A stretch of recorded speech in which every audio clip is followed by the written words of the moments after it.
Ça vous dit rien ces images? En même temps, elles datent de 1977. Bon déjà, j'étais pas super grand, mais surtout cette année-là, le réalisateur Steven Spielberg sort son film culte, Rencontre du troisième type. On y voit une intelligence extraterrestre qui essaie d'entrer en contact avec les terriens. Cette idée, on est beaucoup à avoir fantasmé dessus, mais qu'en est-il aujourd'hui? Bah oui, c'est pour quand cette première rencontre du troisième type?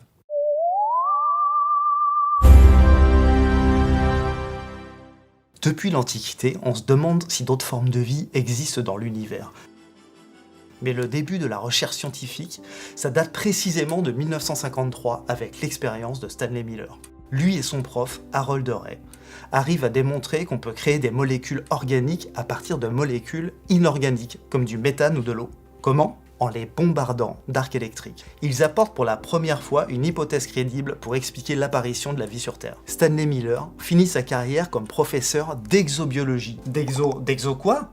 L'exobiologie, c'est la science qui s'intéresse à l'émergence de la vie. D'ailleurs, chez nous, le spécialiste en la matière, c'est Michel Viseau.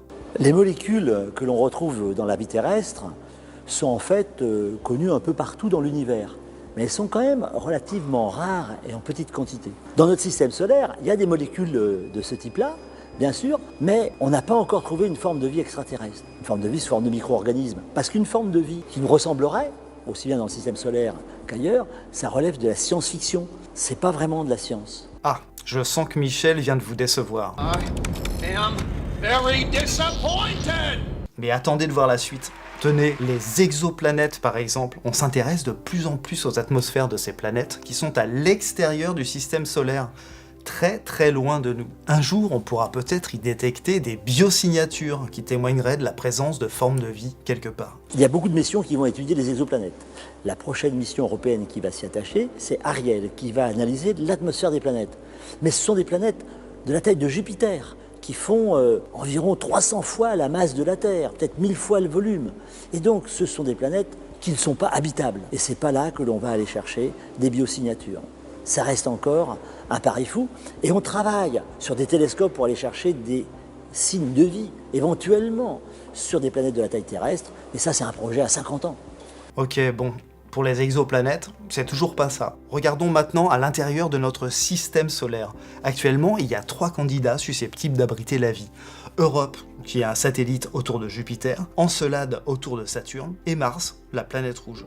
Alors, Europe et Encelade sont des bons candidats pour aller chercher une forme de vie ou plus probablement des signes d'une chimie prébiotique. On va s'intéresser à la surface parce que pour aller chercher dans l'océan qu'il y a sous la glace fait plusieurs kilomètres d'épaisseur et pour aller forer là-dedans, c'est vraiment des projets à très long terme si jamais un jour on y arrive. La sonde JUICE de l'ESA devrait quand même survoler 2 fois la surface d'Europe dans les années 2030 pour en apprendre plus sur la composition de cette lune de Jupiter. Quant à la mission américaine Europa Clipper, elle doit effectuer au moins 45 survols d'Europe à la fin des années 2020. Et Mars dans tout ça? Eh bien, 2 missions auxquelles on est super fiers de participer en France prévoient de s'y rendre pour y chercher une éventuelle forme de vie. Mars 2020 de la NASA, c'est le successeur de Curiosity, et ExoMars, la mission russo-européenne. Bon, vous l'avez compris, la rencontre du troisième type, c'est pas pour aujourd'hui. Mais par contre, la découverte de vie ailleurs, ça pourrait bien être avec le retour d'échantillons de Mars vers 2031. Et ça, c'est presque demain. On attend vos commentaires, vos idées de sujets, juste là, en dessous. Likez, partagez, allez, à bientôt les impatients.